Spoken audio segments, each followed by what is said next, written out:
The Duke of Sussex is currently in The Hague, the Netherlands, with his wife Meghan Markle for the Invictus Games. The Games, which are in their fifth year, see 500 injured and sick military personnel and veterans from 20 nations compete in a week of adaptive sports. Harry founded the event in 2014 to support the recovery and rehabilitation of sick servicemen and women, and raise awareness across the world.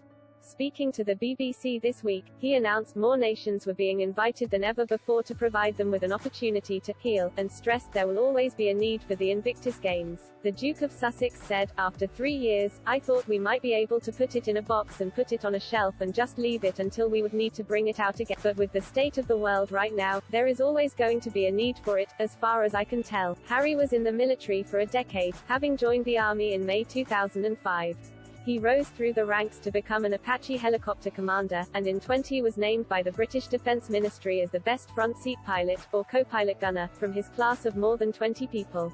The Royal once revealed that his outreach to veterans was inspired by his first deployment to Afghanistan in 2008, where he witnessed the harrowing effects of war firsthand. Speaking to ABC News in 2016, Harry said, "I've been extracted after 10 weeks of my first tour in Afghanistan. I'd done everything I could to get out there. After 10 weeks, I got extracted. Literally, I've been plucked out of my team, and, yes, there was an element of me thinking, I'm an officer. I'm leaving my soldiers and it's not my own decision. I was broken. I didn't know what was going to happen to them, and then suddenly I found myself on a plane that's delayed because a Danish soldier's coffin was being put onto the plane. Then while I'm sitting there, I look through the curtain in the front, and there's 3 of our lads wrapped up in plastic, missing limbs." Harry told the Good Morning America co-anchor Robin Roberts that he was immediately struck by the visceral images of war. He continued, "One of the guys was clutching a little test tube or whatever it was of shrapnel that had been removed from his head, and he was in a coma, clutching this, and I suddenly thought to myself, people don't get to see this.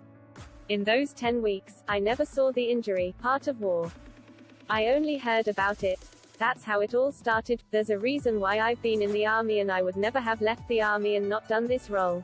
These people are role models, and it needs to be celebrated more amongst society."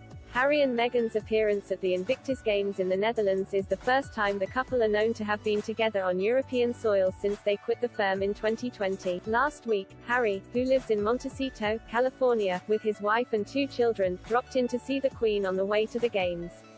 The Duke of Sussex has revealed the Queen was on great form during their meeting, and said he wanted to make sure Her Majesty is protected. Speaking to NBC's Today Show, Harry said the visit allowed him to check that the monarch, 96, has the right people around her. He added, "It was really nice to catch up with her.